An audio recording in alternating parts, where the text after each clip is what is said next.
Olá, turma, tudo bem com vocês? Bom, eu estou aqui para falar para vocês hoje de um tema muito importante e acredito que muito aguardado por todos, né? Que são as doenças de trato gastrointestinal. São várias doenças que eu vou falar com vocês, então a aula é um pouquinho longa, né? Mas eu vou falar com bastante detalhe, tá? Para que todos vocês possam ter aí um bom aproveitamento.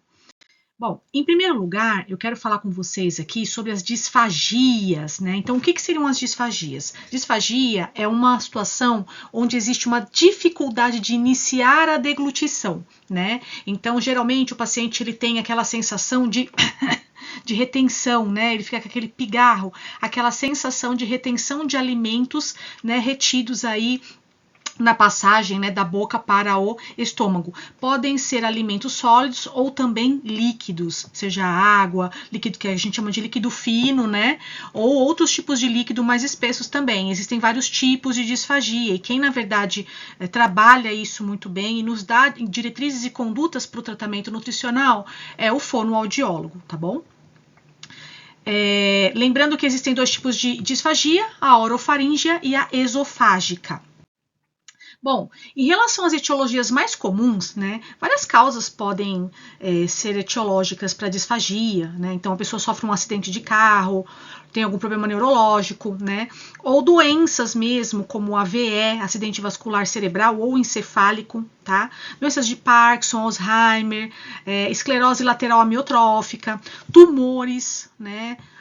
Principalmente aí de cabeça e pescoço, situações pós-extubação, não sei se vocês se lembram na Covid, né, falou-se muito sobre isso, sobre a disfagia pós-extubação, os pacientes eles são entubados e quando retira o tubo, eles ficam com aquela sensação de retenção de engasgo, tá? Mas no caso, essa disfagia pós-extubação ela é transitória.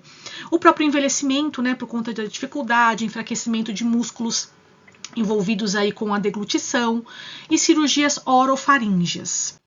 Bom, aqui, pessoal, só mostrando para vocês os principais estágios de deglutição por fase, né? Então, aqui a gente tem a fase oral, ou seja, a entrada do alimento na cavidade oral. Isso aqui é o consenso, né, mundial de disfagia, tá bom? Depois a gente tem a fase orofaríngea, tá? Que, como eu falei, seria principalmente a dificuldade de iniciar a deglutição, né? A esofágica, principalmente está associada à retenção do alimento aqui na região do esôfago, tá? Da garganta, bem mais abaixo. Em relação à avaliação e diagnóstico, é claro que o nutricionista não vai fazer diagnóstico de disfagia, mas muitas vezes a gente percebe que o paciente tem uma disfagia, né? A gente analisa, a gente observa e muitas vezes a gente está ali acompanhando uma refeição, né? E você já vê esses engasgos, essa sensação de retenção e a dificuldade mesmo de levar o bolo aí para a deglutição, o bolo alimentar, né? Então é uma equipe multidisciplinar, em tese, que faz diagnóstico, formada principalmente por fonoaudiólogo. Sem o fonoaudiólogo, esse diagnóstico ele fica bastante a desejar, tá? O médico, a enfermagem e o nutricionista também. A gente também participa, né? Desse processo, mas a gente não faz o diagnóstico, tá bom?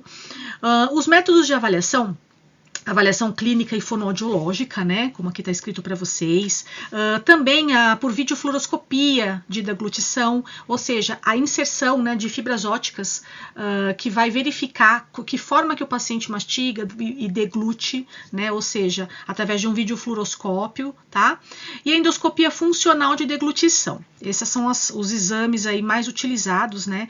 Além do que, durante o processo de alimentação, quando o fono vai fazer diagnóstico também, acompanhamento, né, desses pacientes, normalmente ele tem ali o estetoscópio e o paciente vai deglutindo e ele vai colocando estetoscópios nas diversas regiões aqui, né, desde a garganta, a região da garganta e nas regiões mais inferiores do esôfago, e aí ele consegue também ter uma avaliação bem mais apurada, né? Alguns riscos e complicações, bom, acho que vocês podem imaginar, né, que engasgar é muito perigoso. Quando a gente engasga, assim, acidentalmente, dá aquela sensação horrível, a gente fica vermelho, assim, parece que falta o ar, né, então existe risco de aspiração pulmonar, né, pneumonia aspirativa, então tem muitos pacientes que fazem, que até internam por pneumonia por aspiração, né? Desnutrição energético-proteica, por conta também da questão da massa muscular, tá? Desidratação, isso é um risco muito grande, ou seja, o paciente ele não se hidrata porque ele engasga, ele tem medo, né? Então, por isso que ele precisa realmente de um diagnóstico, de uma avaliação bem completa o quanto antes, certo? E prolongamento da hospitalização e aumento da mortalidade. Bom, pessoal, em relação à terapia nutricional, né, a gente tem que entrar aí o quanto antes, tá? Estabelecer junto com a equipe, né, a via de administração mais segura. Às vezes a gente fala, eu sempre falo para vocês, né, o mais fisiológico possível, né, o quanto a gente puder alimentar pela via oral, é claro que é muito importante, mas em alguns momentos alimentar pela via oral é um risco muito grande para o paciente. Então a gente acaba optando por outra via mais segura, né, que seja uma sonda, que seja até mesmo uma ostomia, dependendo do caso, tá? Mas não dá para deixar o paciente em risco, né? Somente pelo prazer de se alimentar. Quando realmente não tem como adaptar consistências e nem fazer nada possível mais, aí é importante a gente pensar e discutir com a equipe, né? Pela possibilidade, né, de uma dieta via ostomias ou sondas, tá? Enquanto for possível a via oral, né, a gente vai tentar, mas primeiro precisa se ver se é possível, se essa via de administração aqui, a via oral, ela é possível ainda, né, de ser utilizada, tá? Adaptar a consistência da dieta, né, gente? Então, isso aí sempre a gente vai ter que fazer, tá?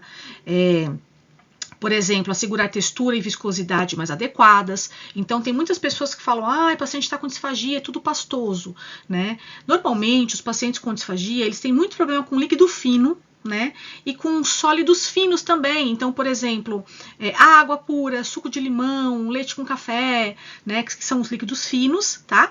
E, por exemplo, alimentos do tipo arroz bem soltinho, né? Arroz mais seco, assim, linhaça, aveia, farelo de aveia, né? Então, tudo aquilo que deixa grumo. Então, a gente precisa prestar bastante atenção, que é para deixar na consistência certa, né? Mas assim, cuidar também com os grumos, cuidar com o tipo de alimento que você vai colocar, tá? A nosso objetivo também aqui é manter ou recuperar o estado nutricional e hídrico. Como eu disse, esses pacientes, eles têm risco de desnutrição, é óbvio, né? Mas também risco de desidratação. Aqui, pessoal, eu deixo para vocês algumas estratégias nutricionais, né? De energia, tá? Proteína, líquidos, fibras, né? Então, vocês percebem que vai ser uma dieta hipercalórica, vai ser uma dieta hiperproteica, né? Aqui uma dieta adequada em líquidos, fibras adequadas também, se toleradas, tá? Então, assim, muito cuidado com fibra, né? Dificilmente a gente vai conseguir dar salada crua para o paciente com disfagia. Não vai ser possível isso. Então, a gente pode utilizar psyllium, a gente pode utilizar vários tipos de fibra, né? Fruto-oligosacarídeo, inulina, suplementos de fibra mesmo em pó, né? No suco, no alimento, mas de forma que não gere grumos, tá, pessoal? Que não vá reter aí no esôfago, né? Em relação aos micronutrientes, turma, eu quero que vocês deem uma atenção ao zinco, né? Ao ferro, à vitamina D, as vitaminas do complexo B, de forma geral, todas, né? E também os antioxidantes. Fracionamento sempre em pequenas porções, tá bom? Então, mais frequente e as porções bastante pequenas, né? Para minimizar aí as chances de engasgos, tá bom? Também alimentos mais macios e medidas posturais, né? Então, é importante que o paciente esteja bastante ereto, se ele estiver comendo aí pela via oral, né? Fluidos espessos, né? O quão espesso, isso aí vai depender da avaliação do fonoaudiólogo. Né? Tem paciente que tolera bem, por exemplo, na consistência mel, tem paciente que vai ser o néctar, tem paciente que vai ser na consistência de pudim, tá? Então, o quão espesso, isso aí vai depender muito da avaliação fonoaudiológica, né? O ácido cítrico, gente, é um grande aliado, né? Ele melhora bastante o reflexo de deglutição, principalmente porque ele vai aumentar, ele vai estimular, né, a gustação, né? E ele vai fazer uma estimulação também do trigêmeo, né? Que está associado aí com a deglutição, né? Então, assim, esse tratamento é lógico que não vai ser sozinho, né? Ele age como um adjuvante, tá? E aqui também, pessoal, o tratamento adjuvante com inibidor de enzima de conversora de angiotensina, vocês lembram da ECA, né? Porque ela vai facilitar o reflexo de tosse, que também pode ser útil aí nesse contexto. Então, obviamente que isso é uma prescrição médica, tá? E, mais uma vez, atenção para desnutrição e para desidratação. Aqui, pessoal, existem várias estratégias, né, para a gente trabalhar com as consistências, com o espessamento dos alimentos, né? As mais comuns aqui são a néctar, a mel e a pudim. Então, eu deixo um manual de referência para vocês aqui, um manual de técnicas e receitas para espessamento de alimentos e utilização de diferentes amidos espessantes, tá? Então, aqui a gente tem vários espessantes no mercado, tá? Então, assim, como que a gente pode espessar alguma coisa?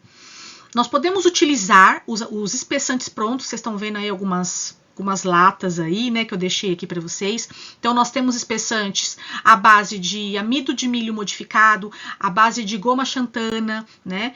Então, são vários os espessantes. Mas nós também podemos utilizar o próprio alimento, né, para ser um espessante. Então, eu quero uma consistência néctar, por exemplo. Se eu bater um suco de pêssego, vocês concordam comigo que eu vou ter um néctar ali, né? Então, um mel, então se eu colocar o pêssego, mas eu coloquei também mamão, eu coloquei ali alguma coisa, ficou naquela consistência um pouco mais grossinha, mas ainda não é um sólido. Já o pudim, já fica aquela consistência, não é sólido, né? O pudim, na hora que a gente coloca na boca, ele derrete, mas, ou seja, fica na consistência de pudim. Tá? E aqui, pessoal, eu tenho aqui para vocês algumas fotos, né? Então, o néctar, várias preparações aqui no néctar. Você perceba que não é um líquido fino como água, mas ele já é um pouquinho mais grossinho, né?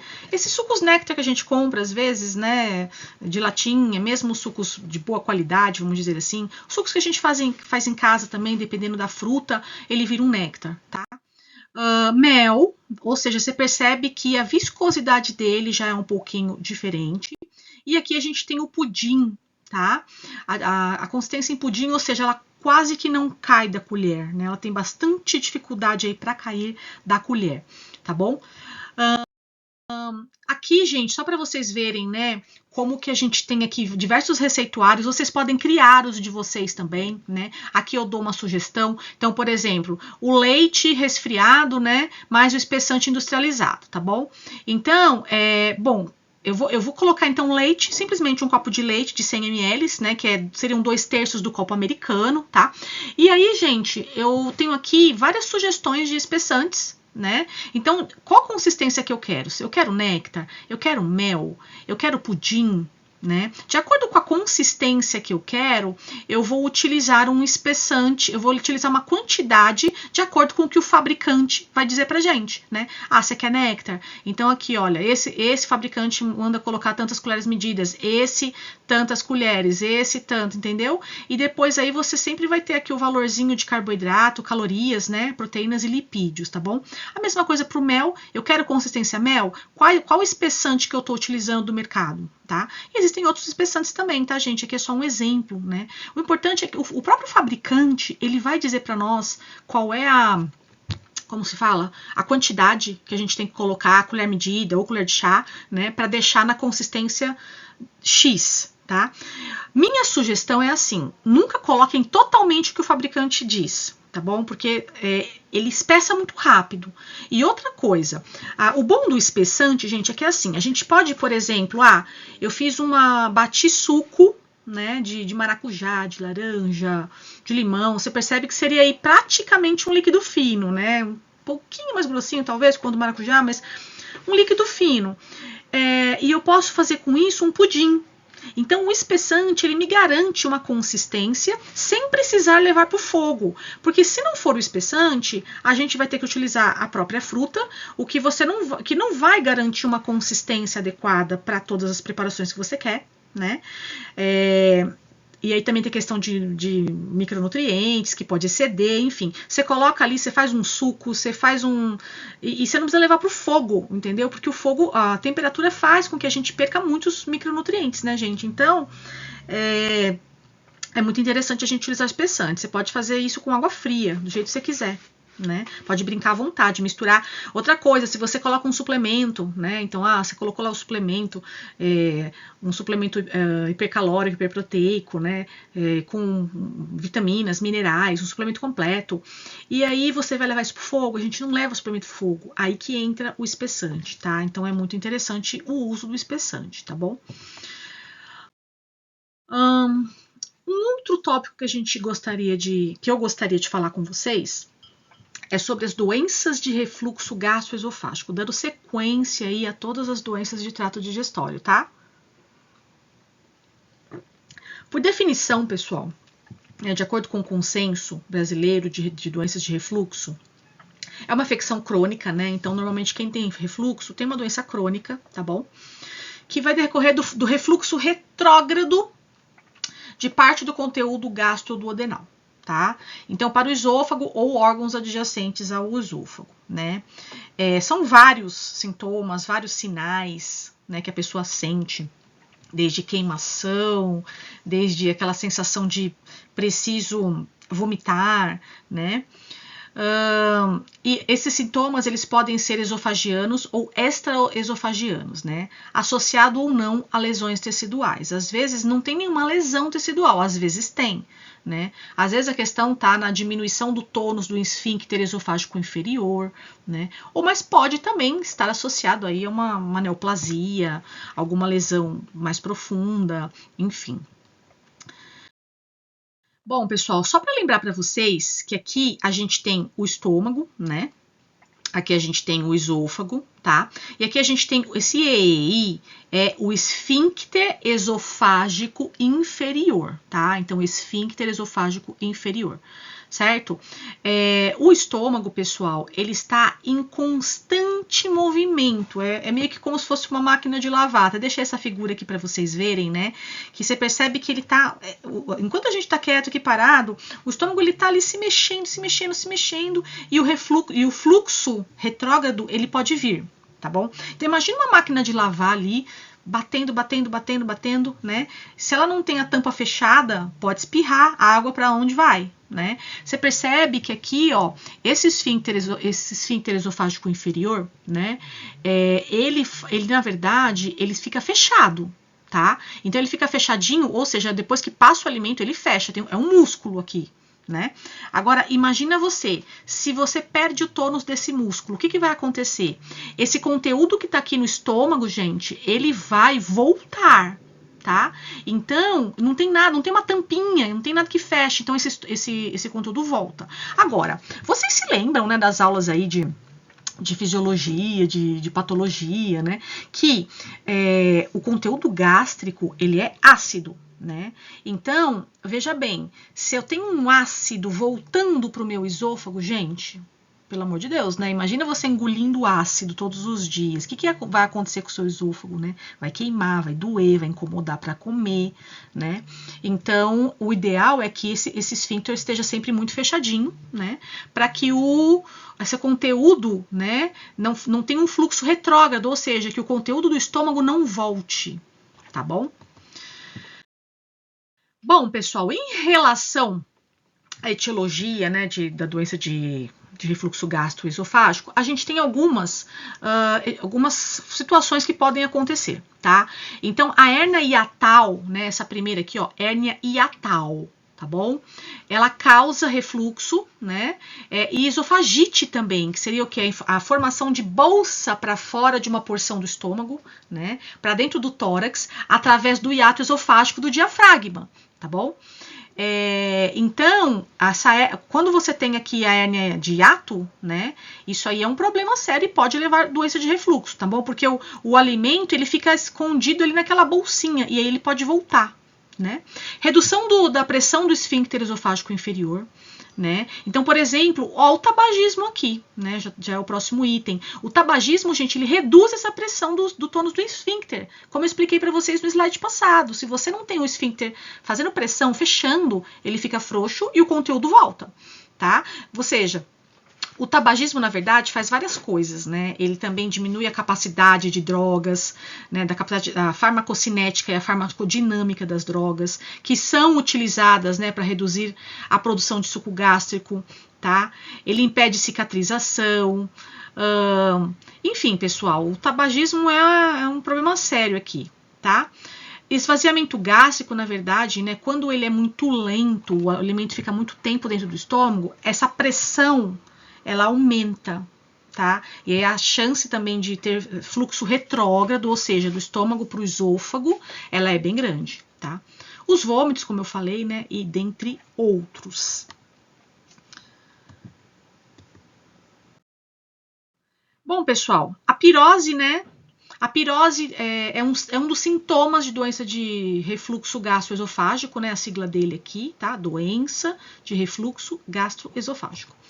A pirose, gente, é uma sensação de queimação retroesternal, né? Parece que o peito tá queimando. A pessoa às vezes sente que ela vai ter um infarto, né? Que ela vai fazer um infarto aí. Que se irradia, né, do manúbrio do externo à base do pescoço, tá? Podendo atingir até a garganta.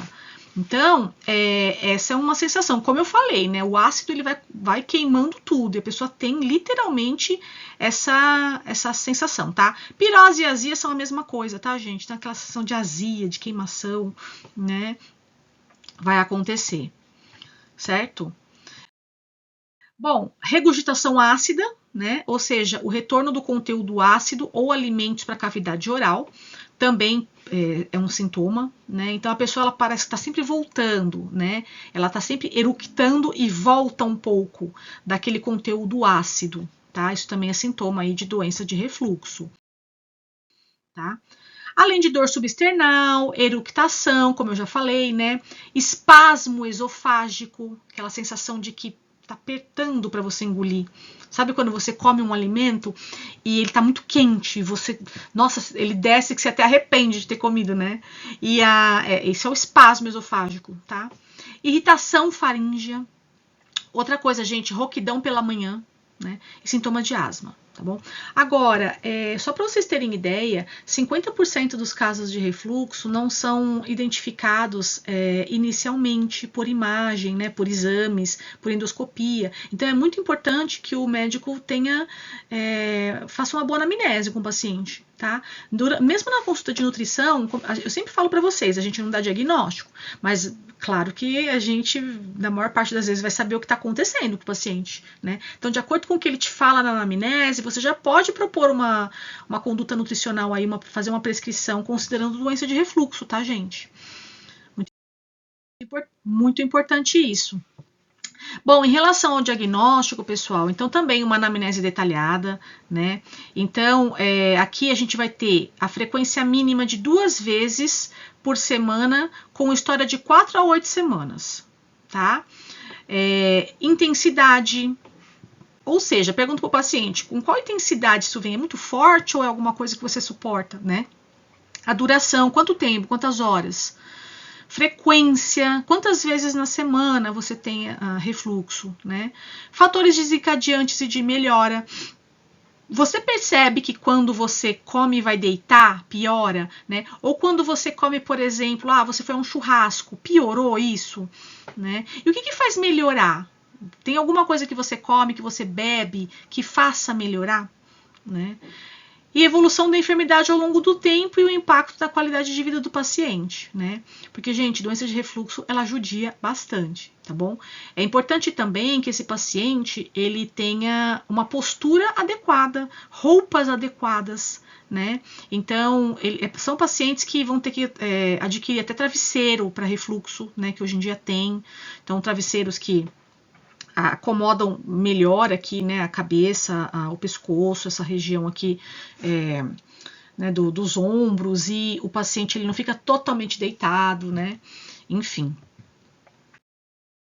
Consequências da doença do refluxo, pessoal, esofagite, tá? Esofagite, então, né, seria a inflamação, a irritação aqui do esôfago, tá?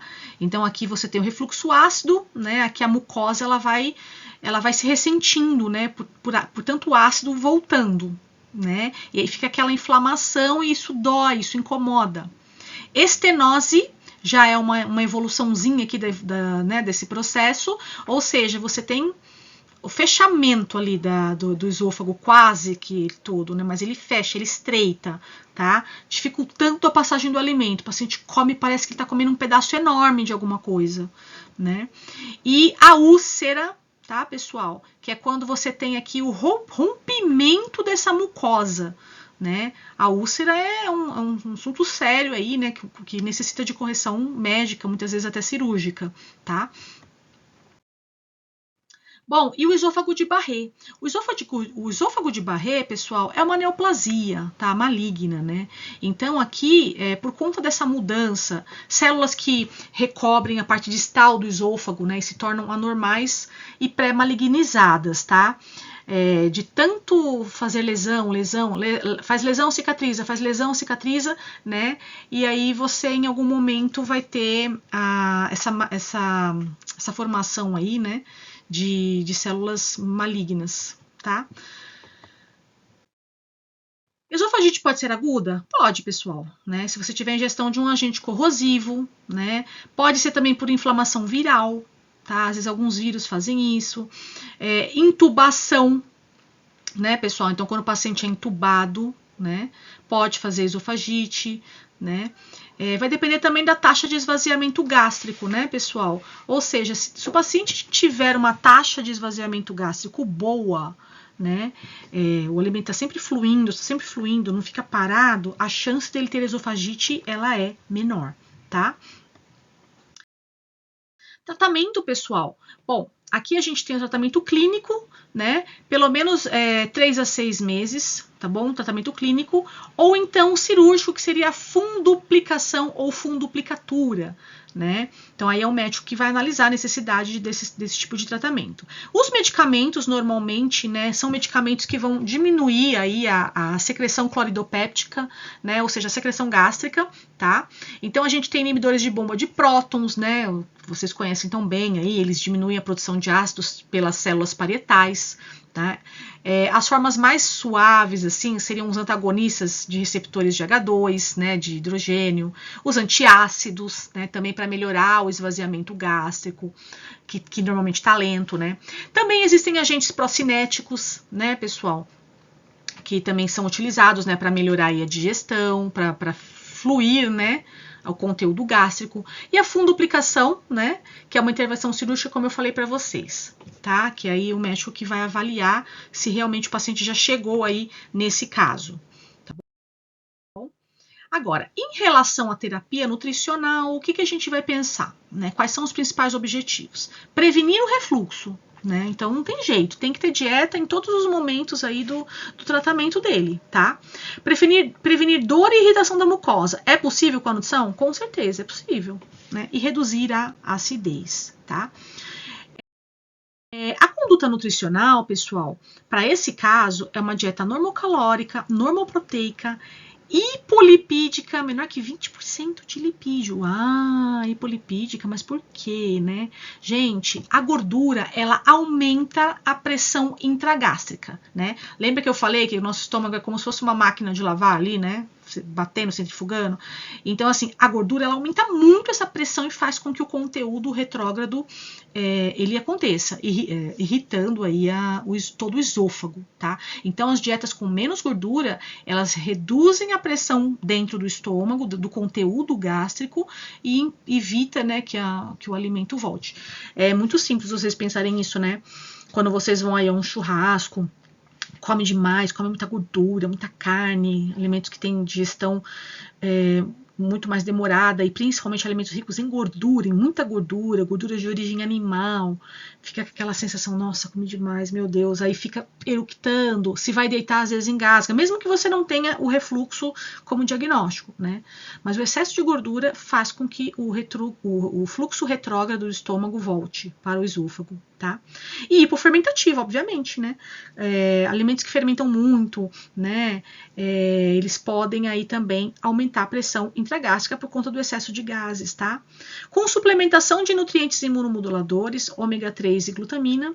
E aqui eu faço uma observação, gente, para vocês tomarem cuidado com as fibras solúveis. Por que cuidado com as fibras solúveis? As fibras solúveis, elas retardam o esvaziamento gástrico. Elas são ótimas, mas se o paciente tiver com fibra solúvel em tudo que ele vai comer, não vai ser uma boa, porque aquele conteúdo do estômago, ele vai ficar um pouquinho mais tempo, isso pode fazer com que o alimento volte, tá? Eu sempre digo que na nutrição tudo é prioridade, né? Qual é a prioridade do meu paciente neste momento? É aquilo que eu vou fazer, tá? Características da dieta por via oral, com ou sem suplementos, né? Se for um paciente que tenha. Aí vocês lembram da aula de terapia nutricional, né? Se ele já estiver em risco de desnutrição ou desnutrido, vocês vão colocar suplemento, né? Ou mesmo se momentaneamente ele não tiver com condições de deglutir, né, adequadamente por conta da dor, a gente acaba dando um suplemento para atingir as necessidades calórico-proteica e de micronutrientes, tá? Na fase aguda, normalmente a gente dá uma dieta leve ou líquida, tá? Evoluindo para branda, pastosa, até mesmo a geral, né? Vai de acordo com a aceitação do paciente, o que ele está aceitando ou não, né? Fracionamento de 6 a 8 refeições ao dia, também em pequenos volumes, né? Cuidado com líquidos nas refeições, então, idealmente, meia hora antes e somente meia hora depois que o paciente vai tomar líquido em pouca quantidade. Não deem líquidos junto com as refeições não, tá, gente? Porque a chance de aumentar a pressão intragástrica e de voltar o conteúdo, ela é grande, tá? Algumas orientações nutricionais e gerais aqui, né? Então a gente pede porque não é só nutrição também, se ele não tiver medidas posturais, vai ficar difícil de tratar, né? Então evitar deitar-se de 2 a 3 horas após comer, né? A cabeceira elevada, 45 graus. Uso de roupas folgadas, né? Roupas muito apertadas, com certeza vai ser um desconforto muito grande para ele, ele vai se sentir muito mal, não vai querer comer adequadamente, né? Evitar alimentos carminativos. O que são alimentos carminativos? São aqueles alimentos do tipo hortelã, menta, né? Que tem aquela sensação de hortelã mesmo, de coisa ardidinha na boca, né? Esses são os carminativos, tá bom? Os alimentos carminativos, eles aumentam a pressão intragástrica, né? E também auxiliam a reduzir o tônus do esfíncter esofágico inferior. Evitar alimentos gordurosos, como eu já falei para vocês, né? Evitar álcool, com certeza. Gente, café, mate, chá preto, bebidas alcoólicas fermentadas. As bebidas escuras não são boas aliadas, tá bom? Porque as bebidas escuras, além delas terem um esvaziamento gástrico mais, como se diz, mais lentificado, né? Elas ajudam a aumentar a secreção cloridopéptica, ou seja, de ácido clorídrico, né? O que não vai ser bom aí para o nosso paciente, tá? E bebidas fermentadas, né, estimulam os álcoois, né? Bebida alcoólica e as bebidas fermentadas estimulam a secreção ácida também, né? Evitar aqui bebidas gaseificadas, né? Até por conta da dor e os próprios gases, né? Evitar alimentos crocantes, né? Esses alimentos ásperos que normalmente vai fazer dor e até mesmo risco de perfuração. Se o paciente já tiver uma úlcera e ele estiver comendo alimento, uma torrada muito dura, né? Alguns pedaços e pontas pode machucar a ponto de perfurar, tá? E alimentos ácidos, a gente só vai restringindo o período da inflamação.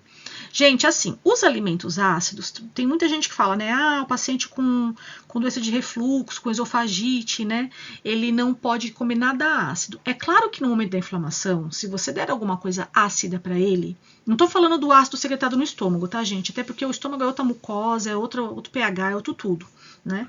Mas pensa assim, nessa parte aqui do esôfago, tá? Que vai ser muito comprometida aí pela doença de refluxo gastroesofágico. Se o paciente está na fase aguda, ele está com dor, aquilo está tudo irritado, é lógico que o ácido vai piorar a sensação, vai deixar a mucosa mais debilitada mesmo. Então, realmente a gente evita. Agora, veja, não tem nenhum alimento, pessoal, que seja tão ácido a ponto de fazer isso. Tá? Então, é mais uma questão de conforto para o paciente. Se o paciente não estiver na crise, você pode dar, por exemplo, ele pode tomar um suco de laranja, um suco de limão? Ele pode, né? Porque, ou seja, isso não vai afetar a produção não vai fazer com que haja uma hipersecreção cloridopéptica, né? Não vai ser um desconforto para ele, só se ele estiver na crise, tá bom? Então a gente também tem que ouvir muito como que funciona para o nosso paciente. Agora, se o paciente falar para você, olha, eu não posso tomar suco de limão de jeito nenhum porque me piora a vista, tudo bem, então para aquele paciente você não dá. Tá? Então a gente vai fazer, eu falo sempre que a clínica é soberana, né? As queixas do paciente, elas são sempre soberanas. Se o paciente fala, olha, para mim, não posso comer jaca porque acontece, piora a minha crise. Você vai falar, nossa, mas jaca tem alguma associação? Que eu saiba não. Mas se o paciente falou, veja, vamos acolher com carinho a queixa dele, né? Tá bom? Seguindo aqui, né, pessoal, então, os distúrbios do estômago, né? A gente está descendo, vocês estão percebendo, né? Que nós estamos aqui descendo. Vamos falar de estômago agora, né? E aí a gente tem a gastrite, né, gente? Muita gente reclama de gastrite, tá? Que pode ocorrer quando as anormalidades, sejam elas infecciosas, químicas, né? E neurais, provocam o rompimento da integridade da mucosa, tá? Então, tanto a gastrite quanto a úlcera péptica, né? A úlcera péptica, né, pessoal, é quando você tem aí uma úlcera, seja ela no estômago ou no esôfago, tá? Ocorre quando a úlcera péptica e a gastrite, né, elas ocorrem quando as anormalidades infecciosas, químicas ou neurais promovem, né, então aí o rompimento da integridade da mucosa. Se a mucosa perde a integridade, né, se rompe, aí é muito pior. Tá? Então, ou seja, você tem aí uma perda dessa integridade por conta de vários agentes aí, conforme eu falei para vocês. Isso vai levar dor até consequências aí mais importantes, né? Então,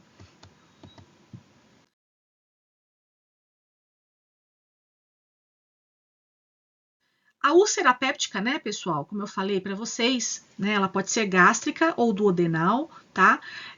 Nós temos aqui um desequilíbrio. Para ocorrer úlcera, ou seja, ela já é uma evolução, né, de uma gastrite, tá? Mesmo de uma lesão aí em nível de duodeno, tá? Você já tem aí uma lesão importante, uma ruptura de mucosa. Então, assim, o que acontece é que tem um desequilíbrio entre os fatores que danificam e os que protegem. Porque, gente, fatores para danificar sempre vai ter. Mas os fatores que protegem, eles estão em equilíbrio. Então, vai dando tudo certo. No momento que os fatores que danificam, né, eles são soberanos aos que protegem, aí começa o aparecimento de um problema como, por exemplo, uma úlcera, tá? Que é lesão com erosão na mucosa do esôfago, estômago ou duodeno, né? Por conta da ação do suco gástrico, tá bom?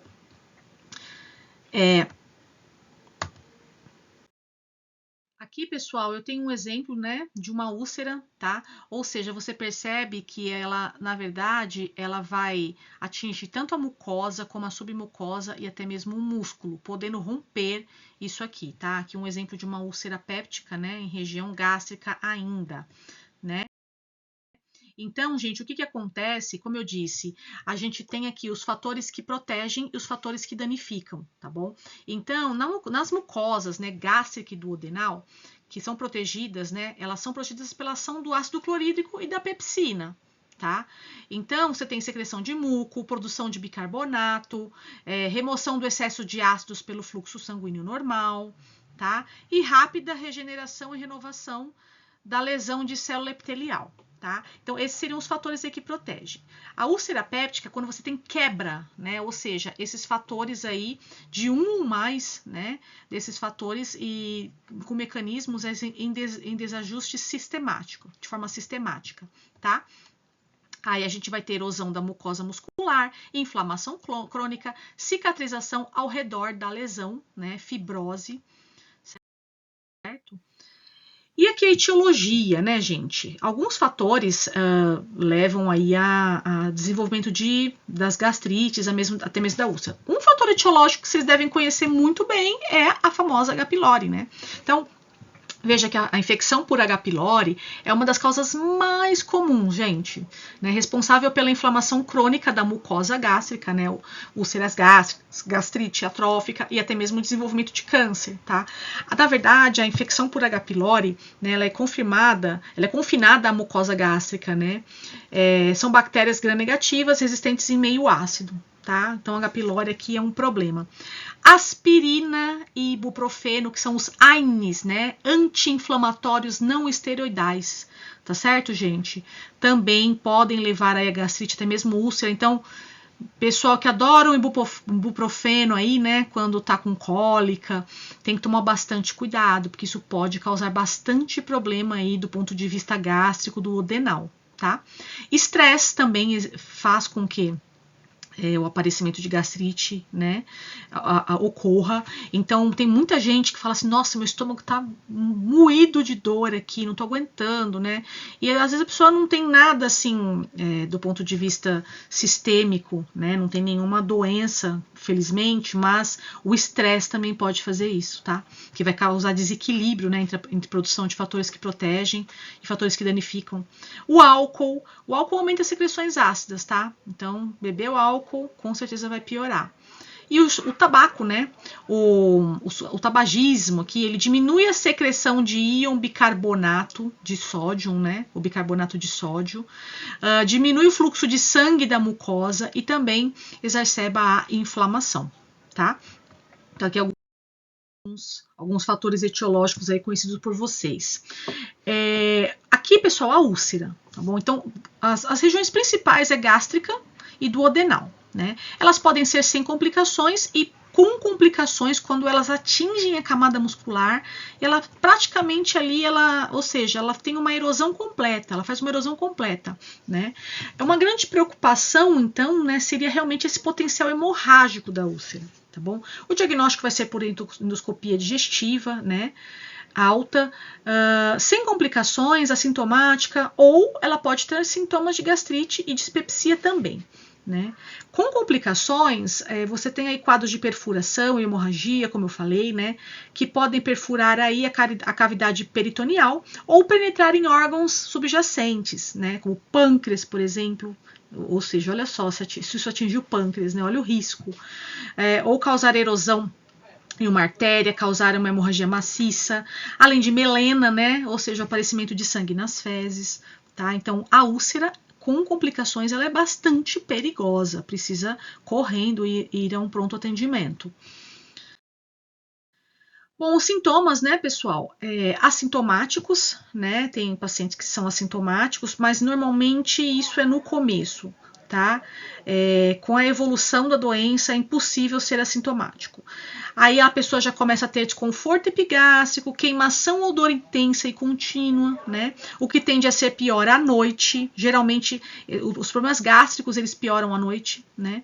A dor geralmente ocorre 1 a 3 horas após a ingestão e pode ser seguida por náuseas, por vômitos, desconforto gastrointestinal, flatulência e até mesmo perda de peso, tá? Porque essa pessoa, ela para de comer, ou então ela tem uma diminuição da ingestão de alimentos muito grande, né, gente?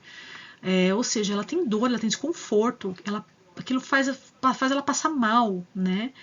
Então ela não come mesmo, e é um risco para desnutrição, né?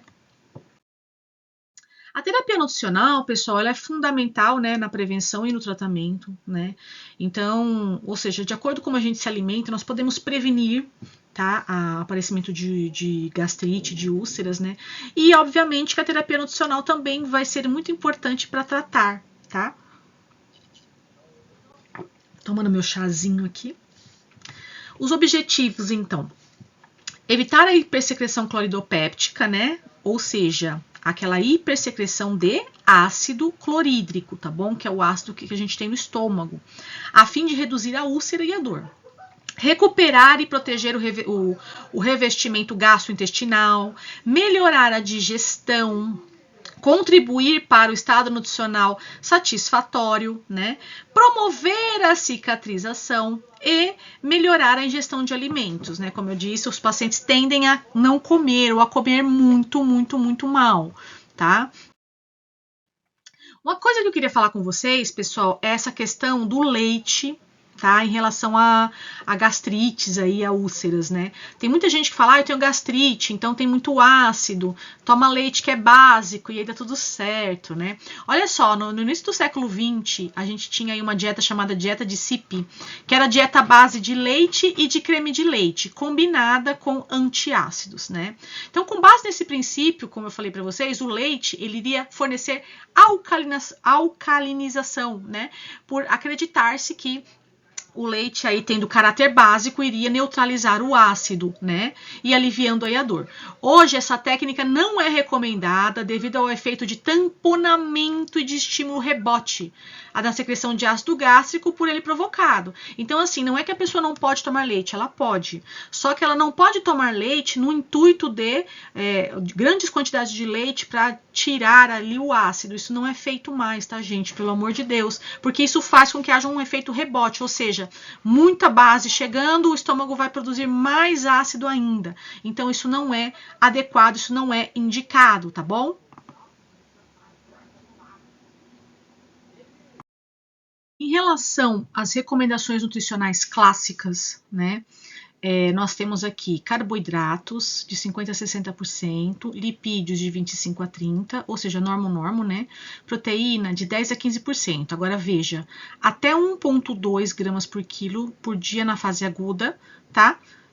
Ou até 1,5 gramas por quilo por dia na fase de recuperação, tá bom? Lembrando que o excesso de proteína também aumenta a secreção cloridopéptica, então a gente precisa recuperar o estado nutricional do paciente, só que a gente também tem que tomar um pouquinho de cuidado, principalmente na fase aguda, que é onde a gente dá uma quantidade menor, tá bom? Fibras de 20 a 30 gramas, né? Então é aconselhável uma dieta aí rica em fibras para indivíduos com úlcera péptica, né?